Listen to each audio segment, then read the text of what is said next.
This back program is super simple, only 3 exercises per workout, and it's very similar to what I've used over the years to build a pretty respectable back. For many of you, this is all the volume you'll need to grow really, really well, provided that you push yourself hard. The back is more resilient than other muscle groups. So, in a bodybuilding context, I like to think of the back as 2 separate regions that we're trying to grow. The upper back, which is stimulated when we pull something towards us horizontally, and the lats, which are stimulated when we pull something towards us vertically. In this program, you're hitting your back twice a week. A blue exercise represents the upper back, and a red exercise represents the lats. So day 1 is going to be mostly upper back focused, and day 2 is going to be mostly lat focused. So first, I'm going to go over day 1. We start off with the free weight row. This is done in the 5 to 8 rep range. A free weight row is any row where you have to use your lower back to support the weight. So this can be a bent over row, an underhand bent over row, a pen lay row, or a T-bar row. The reason why we want to do at least one free weight row is so that we can really get our lower back to grow, our spinal erectors. It's going to give you a lot of thickness, especially from the side. The second exercise on day 1 is going to be a lat pull down. So this is in the slightly higher rep range, 8 to 12. You can use any grip you want here, chin up, normal, neutral, it doesn't really matter, whatever grip you like. And the third exercise on day 1 is going to be any chest supported row.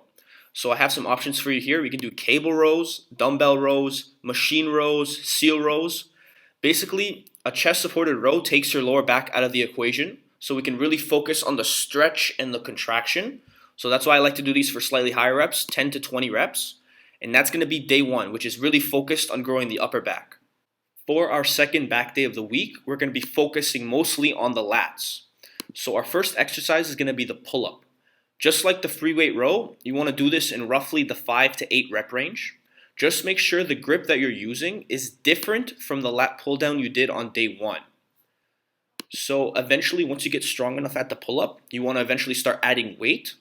If you don't have a dip belt like I do, you can just squeeze a dumbbell between your legs. The second exercise on day 2 is going to be another chest supported row. So you can either choose a different exercise from this list, or you can do the same chest supported row from day 1 using a different grip. The third and final exercise on day 2 is going to be a lat pullover. So I have 3 options for you here. You could do the cable pullover, the dumbbell pullover, or the machine pullover. Not many people hit their lats in this way, so by doing so, you're going to drive a lot of volume and a lot of blood into your back, and it's really going to help you grow. I also wrote down here on the bottom that you can add an additional bicep exercise, so a 4th exercise for both days, just because, we all want to get big arms, and it makes sense to add bicep work at the end of a back day. Also, check out the leg program that I released a few weeks ago. If you like this video, you're going to like that one too. Peace.